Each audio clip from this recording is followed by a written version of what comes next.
জীবনতলা থেকে কার্তুজ উদ্ধার হলো, একদম ফ্যাক্টরিতে তৈরি কার্তুজ। কতগুলো জানেন? 190টি কার্তুজ উদ্ধার হলো ক্যানিং থেকে।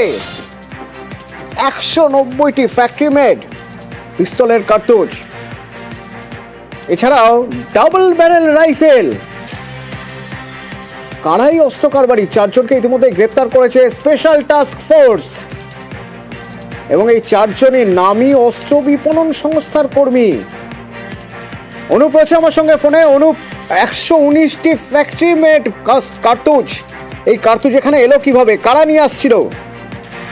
দেখো, যেটা হচ্ছে রাজ্যের এসটিএফ এর পক্ষ থেকে যেটা জানা যাচ্ছে যে রাজ্যের বিভিন্ন জায়গায় যে শুট আউটের ঘটনা ঘটছে, সেই জায়গায় কিন্তু যে ব্যবহৃত বেআইনি যে পিস্তলের কার্তুজগুলো, সেগুলো কিন্তু ঘটনার তদন্ত নামে রাজ্য এসটিএফ এবং বারুইপুর জেলা পুলিশের, তারা কিন্তু আজকে কিন্তু বারুইপুর জেলা পুলিশের জীবনতলায় হচ্ছে এলাকায় তারা কিন্তু আসেন এবং সেখানে কিন্তু হচ্ছে একটি বাড়িতে হানা দেন এবং সেই বাড়িতে হানা দিয়ে সেখান থেকে তাকে হচ্ছে গ্রেপ্তার করে এবং 193টি কার্তুজ ও 12 বোরের কার্তুজ উদ্ধার করে। এই ঘটনায় এক পর্যন্ত জীবনতলা থেকে পুলিশ গ্রেপ্তার করে এবং এছাড়াও আরো 12 বোরের কার্তুজ উদ্ধার করেছে হচ্ছে এসটিএফ।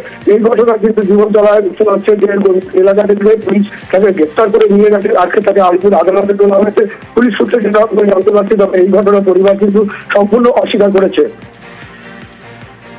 ধন্যবাদ।